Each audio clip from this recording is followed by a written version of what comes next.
हाय बच्चों, मैं साकेत कुमार और आज हम लोग पढ़ने वाले हैं टॉपिक इन्वर्स वेरिएशन। ये क्लास 8 का टॉपिक है। प्रीवियस क्लास में हम लोग ने डायरेक्ट वेरिएशन के बारे में पढ़ा था और उसके क्वेश्चंस को भी सॉल्व किया था। तो जो आज बच्चों हम लोग पढ़ने वाले हैं वो टॉपिक इस तरह से है। पहला जो टॉपिक हमारा है, व्हाट इज इन्वर्स वेरिएशन। हम लोग इसमें पढ़ेंगे कि इन्वर्स वेरिएशन होता क्या है और इसके कुछ एग्जांपल्स देखेंगे कि हम लोग किस तरह से किसी भी वेरिएशन को इन्वर्स वेरिएशन कहेंगे। अब जब दो क्वांटिटी, सेकंड टॉपिक है when we say two quantities x and y are in inverse variation. कब हम कोई टू गिवन क्वांटिटीज जो x है और y है, कब हम लोग जो दोनों given x and y quantities, जो दो क्वांटिटीज दी रहेगी, इसको बोलेंगे कि ये इन्वर्स वेरिएशन में है। ठीक है। फिर थर्ड हम लोग पढ़ेंगे कि हमें बहुत सारी क्वांटिटीज दी हुई है, मतलब बोला जा रहा है n नंबर ऑफ क्वांटिटीज हमें दिया गया है और हम लोग को ये फाइंड करना है कि given n number of quantities are in inverse proportion और वेरिएशन है या नहीं। इसके लिए हम लोग जनरल फॉर्मूला देखेंगे, जनरल फॉर्मेट देखेंगे कि given n number of quantities के लिए इनवर्स प्रोपोर्शन कैसे हम लोग फाइंड करते हैं। आफ्टर दैट हम लोग एग्जाम्पल देखेंगे बच्चों इनवर्स वेरिएशन के ऊपर में। ठीक है। वैसे तो टॉपिक ये बहुत ही सिंपल है बच्चों। इनवर्स वेरिएशन कोई बड़ी मतलब ज्यादा लेंदी टॉपिक है नहीं, सबसे इजी चैप्टर है ये। पूरे क्लास 8 में अगर देखा जाए तो वेरिएशन सबसे इजी चैप्टर है। तो बच्चों हम लोग इसमें देख रहे हैं क्या है, व्हाट इज इनवर्स वेरिएशन। मतलब बोला जा रहा है कि इनवर्स वेरिएशन क्या है। ठीक है बच्चों, तो हम लोग देखेंगे इफ टू क्वांटिटीज, क्या बोला जा रहा है, टू क्वांटिटीज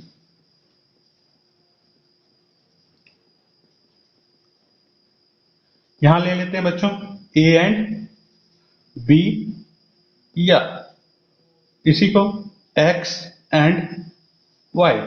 ठीक है बच्चों, हम लोग ये दो क्वांटिटी है, एक्स और वाई है, या ए एंड बी। हम लोग देखिए, हम लोग ने पढ़ा है क्या, अलजेब्रिक एक्सप्रेशन में हम लोग पढ़े हैं कि ये क्या है, ए बी या एक्स एंड वाई क्या है, एक तरह से वेरिएबल है। ठीक है बच्चों, क्या है, वेरिएबल है और ये रिप्रेजेंट कर रहा है किसी भी क्वांटिटीज को। तो हम लोग ए या बी बोलें या एक्स एंड वाई बोलें तो कोई दिक्कत नहीं होनी चाहिए, क्योंकि कुछ बुक्स में बच्चों ए और बी से रिप्रेजेंट किया गया है, कुछ बुक में एक्स एंड वाई से रिप्रेजेंट किया गया है। तो मोस्ट ऑफ द बुक में एक्स एंड वाई से किया गया है। प्रीवियस जो हमने क्लास में लिया था, पढ़ाई कराया था डायरेक्ट वेरिएशन में, तो कुछ बच्चों ने मुझे मैसेज किया कि सर प्लीज आप एक्स एंड वाई के टर्म में ही हमें समझाइए, वो ज्यादा इजी होगा, क्योंकि हमारे जो स्कूल्स के बुक हैं उसमें एक्स एंड वाई के टर्म में दिया हुआ है। ठीक है बच्चों, मैं एक्स एंड वाई के टर्म में ही आज आपको बताने वाला हूं। तो देखिए आपको क्या बोला जा रहा है कि कब दो quantity x and y inverse variation में कहा जाएगा। ठीक है, तो एक्स लिख लेते हैं बच्चों और वाई लिखते हैं। ठीक है, अगर ये इंक्रीज करता है, ठीक है बच्चों, तो ये क्या होगा, ऑटोमेटिकली डिक्रीज होना चाहिए। ठीक है, कहने का मतलब है अगर x इंक्रीज करेगा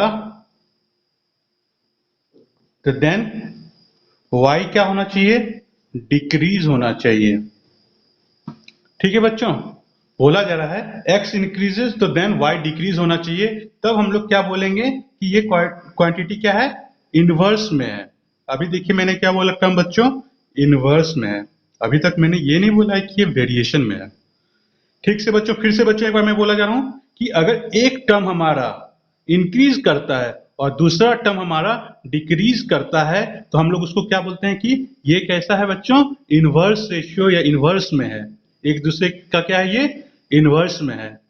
अब देखिए हम इसी को इनवर्स वेरिएशन कब बोलेंगे या प्रोपोर्शन कब बोलेंगे, जब एक का इंक्रीज और दूसरों का डिक्रीज डिफरेंट केस में, केस 1 ले लीजिए, केस 2 हो गया बच्चों, हर एक केस में अगर ये डिक्रीज कर रहा है हमारा और ये इंक्रीज कर रहा है तो दोनों का केस में कांस्टेंट, अगर हमारा के कांस्टेंट आ रहा है, ठीक है बच्चों, मतलब एक फिक्स कांस्टेंट के वैल्यू में अगर हमारा ये वेरी कर रहा है तो हम लोग क्या करेंगे कि ये कैसा है, प्रोपोर्शन में है, ये क्या है, वेरिएशन में है। ठीक है बच्चों, फिर से एक बार हम लोग इसको समझते हैं क्या चीज मैं कहना चाह रहा हूं कि दो क्वांटिटी है, टू क्वांटिटीज है एक्स एंड वाई। ठीक है बच्चों, टू क्वांटिटीज,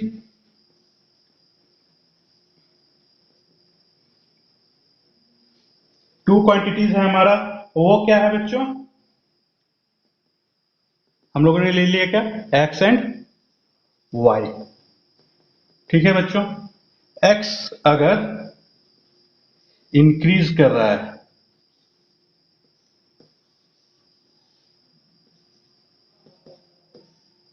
तो वाई क्या होना चाहिए, डिक्रीज। बच्चों मैं यहाँ पे जो एरो का साइन अपवर्ड दिखा रहा हूं ना, ये इंक्रीज के लिए बता रहा हूं आपको, और एरो डाउनवर्ड जब हम लोग दिखा रहे हैं ना, वहां पे क्या दिखा रहे हैं बच्चों, डिक्रीज। ठीक है, ये हो रहा है हमारा बच्चों। अगर ये डिक्रीज हो रहा है तो ये इंक्रीज होना चाहिए, ये इंक्रीज हो रहा है, ये डिक्रीज होना चाहिए। ठीक है बच्चों, इस तरह से होगा। ठीक है, तो x और y इंक्रीज करे, मतलब एक टर्म अगर हमारा इंक्रीज करता है तो दूसरा टर्म क्या होना चाहिए, डिक्रीज होना चाहिए। तो ये हमारा क्या कहा जाएगा बच्चों, कि ये हमारा कहा जाएगा कि जो क्वांटिटीज है वो क्या है, हमारा इनवर्स में है। और जो इंक्रीज और डिक्रीज इनका जो हो रहा है, मतलब x इंटू वाई कर रहे हैं, मतलब इंक्रीज क्वांटिटी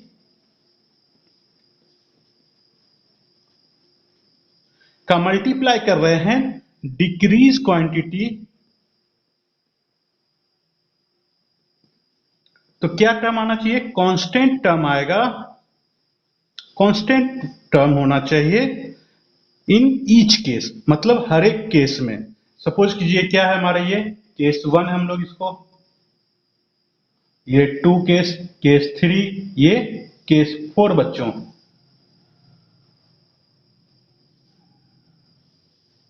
ठीक है, तो यहां केस 1, केस 2, केस 3, केस 4, हर एक केस में। कहने का मतलब क्या कह रहा हूं बच्चों, कि x1 इंटू वाई वन ये है, तो x2 इंटू वाई टू भी क्या होना चाहिए, k होना चाहिए।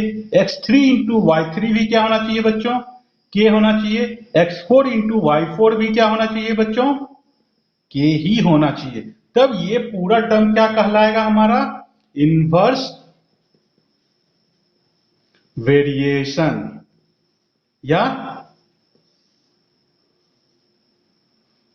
और प्रोपोर्शन। ठीक है बच्चों, कब हम लोग बोल रहे हैं कि ये पूरा टर्म इनवर्स वेरिएशन या प्रोपोर्शन में है, जब हर एक का मल्टीप्लाई का जो इक्वल वैल्यू आएगा, जो रिजल्ट होना चाहिए हर एक का, ठीक है, पार्टिकुलर टू क्वांटिटीज एक्स और वाई में, वो क्या होना चाहिए, सेम होना चाहिए, फिक्स होना चाहिए। तभी हम लोग कहेंगे क्या, कि गिवन क्वांटिटीज क्या है हमारा, आर इन इनवर्स वेरिएशन और इन प्रोपोर्शन। आओ बच्चों इसको हम लोग थोड़ा और अच्छे से समझते हैं। ठीक है, एग्जाम्पल से।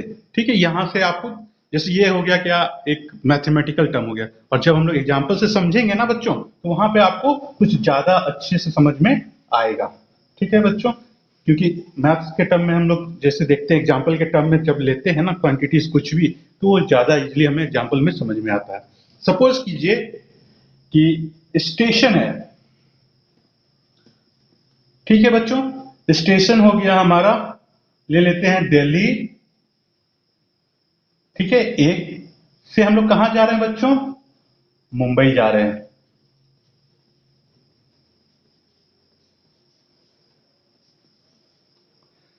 ठीक है बच्चों, ये क्या हम जा रहे हैं, दिल्ली से मुंबई जा रहे हैं, और इसके बीच की डिस्टेंस कितनी है हमारा, 1200 किलोमीटर ले लेते हैं। ठीक है बच्चों, क्या है हमारा डिस्टेंस कितना है, 1200 किलोमीटर। तो ये चीज हमें पता है कि दिल्ली से मुंबई, ठीक है, जो है हमारा दिल्ली से मुंबई जो है, ये एक फिक्स डिस्टेंस है, ये कभी चेंज तो होने वाला नहीं कि मुंबई आगे चला जाएगा या दिल्ली पीछे हो जाए, ऐसा तो हो नहीं सकता है बच्चों।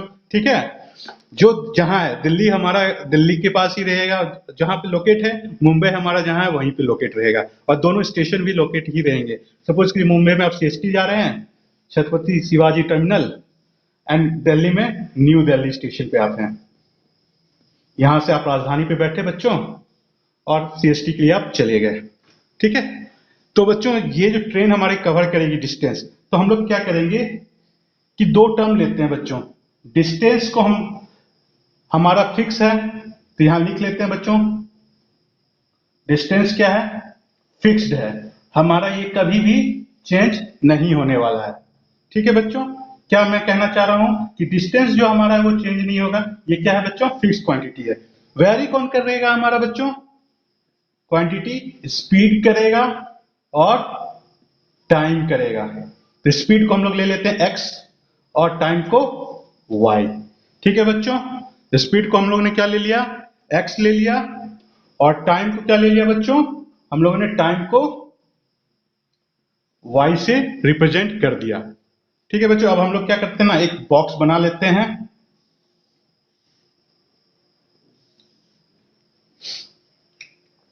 बॉक्स बनाते हैं,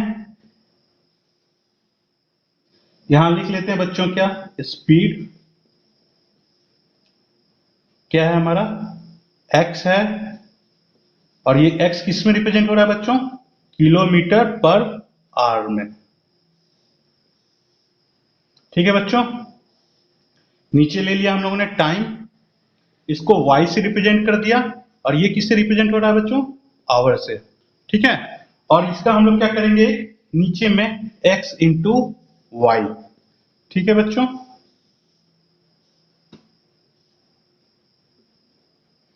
जब हमारा स्पीड ट्रेन की रहेगी अगर 50 किलोमीटर, ठीक है बच्चों, तो हमारा y कितना होना चाहिए,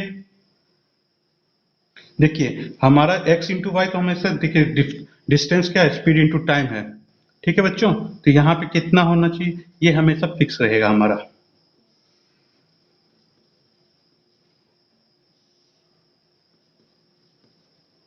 जब ये 25 होगा तो ये क्या होगा 24, 50 होगा तो ये 24 होगा, 24 25 120। ठीक है बच्चों, ये हमने 100 कर दिया, तो ये क्या हो जाएगा बच्चों, हमने क्या कर दिया बच्चों 150 किलोमीटर, तो ये क्या हो जाएगा। ठीक है बच्चों, अब देखिए मैं यहाँ पे क्या समझाना चाह रहा हूं आपको कि ये देखिए हमारा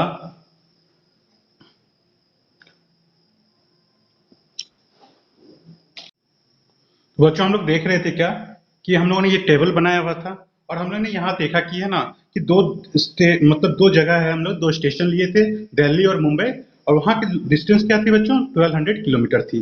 तो उसके रिगार्डिंग हम लोगों ने क्या किया कि ये टेबल बना लिया बच्चों। जब हमारी स्पीड ट्रेन की स्पीड 50 किलोमीटर पर आवर है तो हमें टाइम कितना लगेगा जर्नी में बच्चों 24 आवर्स। जब हमारा 100 किलोमीटर पर आवर है तो टाइम कितना लग रहा है 12 आवर्स। अच्छा बच्चों, ये हमें कैसे हम लोगों ने फाइंड किया कि 50 किलोमीटर पर आवर रहेगा तो 24, तो हम लोग पता है बच्चों कि डिस्टेंस इक्वल टू क्या होता है बच्चों, स्पीड इनटू टाइम। हम लोगों ने प्रीवियस क्लासेस में पढ़ा हुआ है मतलब जूनियर क्लासेस 7 में 6 में ये फॉर्मूला पढ़ा हुआ है, तो वहां से ही हम लोग ये बच्चों ये यूज कर रहे हैं। अब हमें टाइम निकालना है, हमें पता है डिस्टेंस दिया हुआ है और हमें स्पीड पता है, तो हम लोग टाइम निकाल सकते हैं ना, डिस्टेंस अपॉन में स्पीड। तो मैंने वही किया बच्चों, डिस्टेंस की जगह पर 1200 किलोमीटर लिखा और डिवाइड किया 50 से, तो हमारा टाइम कितना निकला 24 आवर्स। डिस्टेंस की जगह 1200 किलोमीटर और डिवाइड किया हमने स्पीड से 100 किलोमीटर पर आवर से, तो टाइम कितना आ गया बच्चों 12। 150 किलोमीटर पर आवर से स्पीड को से चल रही है ट्रेन, तो हमारा टाइम कितना लग रहा है बच्चों 8 आवर लग रहा है। 120 से चल रही है तो 10 आवर्स लग रही है। तो बच्चों एक चीज हमने यहाँ पे ध्यान देना है कि देखिए कि जब भी ये डिस्टेंस कवर करेगा, क्या करना है, दिल्ली टू मुंबई ही तो जानी है ट्रेन को, तो हमेशा क्या होगा बच्चों, वो 1200 किलोमीटर जो है इसी डिस्टेंस को वो कवर करेगा हमेशा, 1200 किलोमीटर ही। तो यहाँ पे हमने क्या देखा कि एक चीज की ये फिक्स है बच्चों, मतलब हमारा एक क्वांटिटी क्या है, ये फिक्स है ना। अब देखिए अगर हमारा ये केस 1 हो जाए बच्चों, ये केस 2, केस 3, केस 4। ठीक है बच्चों, तो हमने यहाँ ध्यान देना है कि ईच केस, केस 1 हो, केस 2 हो, केस 3, केस 4, हर समय क्या हो रहा है, उनका प्रोडक्ट क्या हो रहा है एक्स और वाई का। यहाँ जो हमने एक्स लिखना है बच्चों और यहाँ वाई लिख दो, ये एक्स और वाई जो टर्म है ना, इनका प्रोडक्ट हमेशा क्या हो रहा है बच्चों, हमारा एक फिक्स होगा। तो यानी कि यहाँ से हमने एक कंक्लूजन क्या निकाला, एक्स इंटू वाई क्या है, कांस्टेंट होना चाहिए। ठीक है, और दूसरा चीज क्या हम लोग ने देखा बच्चों यहाँ पे कि अगर हमारा एक वैल्यू इंक्रीज कर रहा है तो दूसरा देखिए 50 है, यहां से इंक्रीज करने का मतलब क्या हो रहा है, देखिए स्पीड हमारा इंक्रीज किया तो यहां से देखिए क्या डिक्रीज हो रहा है ना, टाइम हमारा क्या हो रहा है, डिक्रीज हो रहा है। फिर देखिए और हमारा हमने स्पीड इंक्रीज कर दिया 100 किलोमीटर पर आवर की स्पीड से और उसको इंक्रीज कर दिया 150 किलोमीटर पर आवर, तो हमारा क्या हो गया बच्चों, टाइम जो हो गया क्या और डिक्रीज हो गया। अब यहाँ देखिए हमने घट इसको क्या किया, स्पीड को ब्रेक लगा दिया, तो थोड़ा सा हमने स्लो किया, तो 150 से 120 किलोमीटर पर आवर की स्पीड पे जब आई हमारी गाड़ी, तो हमारा टाइम क्या हो गया, इंक्रीज कर गया बच्चों 10। तो हम लोग यहाँ से क्या ऑब्जर्व कर रहे हैं कि अगर हमारा स्पीड कम है तो देखिए टाइम हमारा ज्यादा है ना, हमें ज्यादा टाइम लग रहा है, अधिक टाइम लग रहा है। अगर हमारी स्पीड कम है तो एज कंपेयर टू ये दोनों क्वांटिटी में देखते हैं, इस दोनों में यहाँ पे टाइम जो हमारा जर्नी का लग रहा है वो 24 आवर्स है, यहाँ पे 12 आवर्स है। ठीक है बच्चों, और बहुत ही हाई स्पीड पे चली गई तो 150 किलोमीटर पर आवर की स्पीड से, तो हमारी टाइम जर्नी क्या होगी, टाइम जो हमारी जर्नी की टाइम क्या है 8 आवर। तो हम लोग ये देख रहे हैं बच्चों, यहाँ पे मुझे समझाना ये है कि जिस तरह से एक क्वांटिटी अगर हमारा एक्स इंक्रीज कर रहा है तो वाई देखिए आप डिक्रीज कर रहा है ना बच्चों, ये देखने को हमें मिल रहा है अगर x इंक्रीज कर रहा है तो साइमल्टेनियसली y हमारा क्या हो रहा है बच्चों, डिक्रीज कर रहा है। x हमारा इंक्रीज हो रहा है तो y डिक्रीज हो रहा है। अगर x हमारा डिक्रीज हो रहा है तो y क्या हो रहा है बच्चों, इंक्रीज कर रहा है। यही चीज मैं आपको समझाना चाहता हूं, यही हमारा क्या है, की चीज है इनवर्स वेरिएशन। कब ये इनवर्स वेरिएशन कहलाएगा बच्चों, जब हमारा x जो ये प्रोडक्ट है ना हर एक केस में कांस्टेंट आ रहा है, ये हमारा पूरा जो टर्म है क्या हो गया, इनवर्स वेरिएशन में है। अगर यही हमारा कांस्टेंट वैल्यू नहीं आता है, 1200 की जगह पे कुछ और वैल्यू आता, तो हम लोग का ये क्या होता, ये इनवर्स वेरिएशन नहीं कहा जाता। वेरिएशन कहने के लिए हमें क्या होना चाहिए, इनवर्स वेरिएशन करने के लिए क्या होना चाहिए कि हमारा ये टर्म एक फिक्स होना चाहिए, कांस्टेंट होना चाहिए। ठीक है बच्चों, यहाँ पे ये चीज हमने देखा, ये था हमारा क्या, दो क्वांटिटीज के लिए। जब नंबर ऑफ क्वांटिटीज हमारा ज्यादा हो जाए, सपोज कीजिए कि बहुत हो जाती है तो अधिक हो जाएगा, तो हम लोग वहां पे जनरल एक फॉर्मूला यूज कर लेंगे, ये इसी से डिराइव्ड है बच्चों, जो हमने केस 1 केस 2 केस 3 केस 4 किया ना, उसी से आ जाएगा आपका। जब केस 1 है बच्चों तो हमारा क्या हो गया, x1 इंटू y1 कॉन्स्टेंट। ठीक है बच्चों, केस 2 में क्या हो जाएगा, x2 इंटू y2 कांस्टेंट।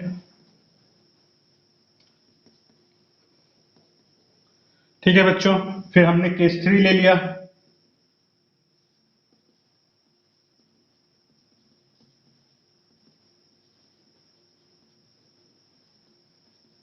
ये भी k के इक्वल है बच्चों। इसी तरह हम लोग आ जाते हैं बच्चों सोन केस n में, x n into y n constant है बच्चों, ये भी इक्वल क्या है k का। तो हम लोग इसको लिख सकते हैं बच्चों इस तरह से, x1 y1 x2 y2 x3 y3 equal to dot dot dot dot equal to x n y n. ठीक है बच्चों, यही हो गया हमारा। अब देखिए यहाँ पे एन टर्म कहने की क्वांटिटी देखिए, शब्द में जाकर के टेंशन में नहीं आना है बच्चों, हमें सिंपल सा देखो क्या है ना, वही चीज है हमें जो हमने अभी टेबल में किया ना, केस 1 केस 2 केस 3 केस 4, हर एक का वही चीज है बच्चों।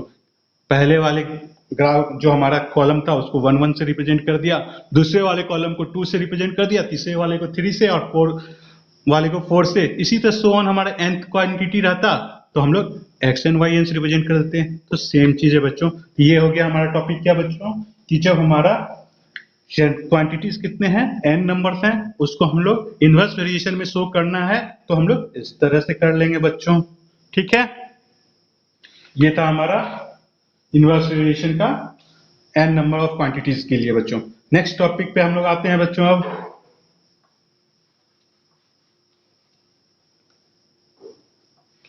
अब देखिए इनवर्स वेरिएशन के कुछ एग्जांपल्स हम लोग देखते हैं कि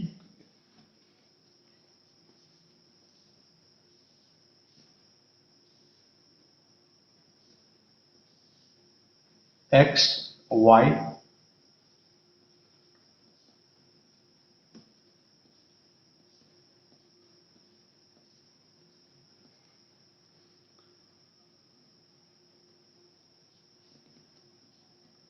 ये हमारा बच्चों वैल्यू दिया हुआ है। अब यहाँ पे क्वेश्चन क्या है बच्चों, हमारा क्वेश्चन क्या है, क्वेश्चन है कि check the given table are in inverse proportion or not. Question क्या है बच्चों, check the given table are in inverse proportion or not, ये बोल रहा है। ठीक है बच्चों, तो हम लोग हमें पता है फॉर इनवर्स प्रोपोर्शन क्या होता है बच्चों,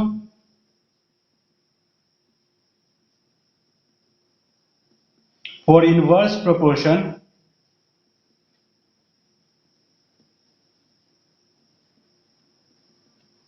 x इंटू वाई क्या होना चाहिए बच्चों, कांस्टेंट होना चाहिए। ठीक है, एंड टेबल में है तो हमने इसको इस तरह से दिखाना है बच्चों, x1 इन x2 y2 x3 y3 x4 y4। क्यों चार ही तक है बच्चों, देखो 1 2 3 4 1 2 3 4, यहां तक चार ही है ना बच्चों, हमें चार का करना है, इसलिए हमने अभी यहां चार तक लिखे। ठीक है, तो x1 क्या है बच्चों, हमने x1 की जगह पर हमें क्या लिखना है बच्चों, 2 इंटू 3। अब देखिए x2 यहां पे क्या है बच्चों, 3 है, y2 क्या है बच्चों यहां पे 2 है, x3 क्या है बच्चों यहां पे देखिए 1 है, 1 है बच्चों, और y3 क्या है बच्चों यहां पे 6 है। x4 यहां पे देखिए बच्चों क्या हो रहा है 6 है, और यहां पे y4 क्या है बच्चों 1 है। हमने क्या फाइंड किया, देखे कि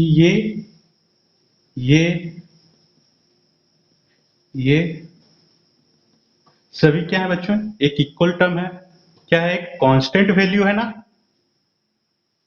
तो हम लोग क्या बोलेंगे बच्चों, hence the given table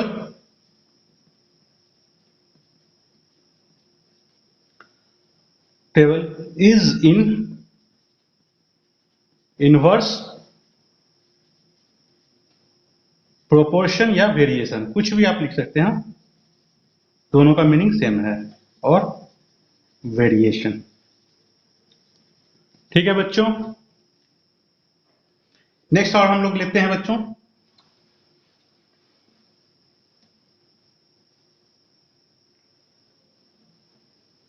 same question है बच्चों, एक और दूसरा टेबल हम लोग देख लेते हैं जिसमें इनवर्स वेरिएशन या प्रोपोर्शन।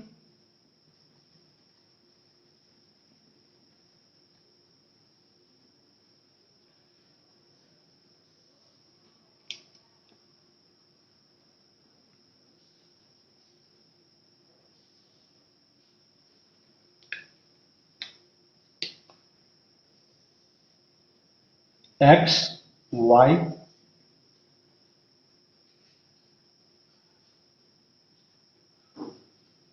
3 6 2 9 7 3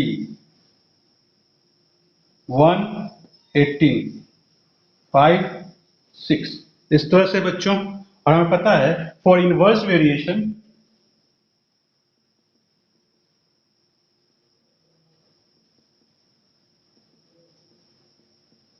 क्या होना चाहिए बच्चों, x इंटू वाई हमारा कांस्टेंट होना चाहिए, that is in general term में अगर हम लोग लिखें x1 into y one, x2 into y two, x3 into y three, x4 into y four, 1 2 3 4 5 है बच्चों। देखिए 1 एक हो गया, दूसरा तीसरा चौथा पांचवा, 1 2 3 4 5 है, तो हम लोग एक और लिखेंगे बच्चों, x5 इंटू वाई फाइव। ठीक है बच्चों, अब देखिए x1 हमारा यहाँ पे क्या है बच्चों 3 है, और y1 क्या है बच्चों 6 है, ये हमारा क्या है,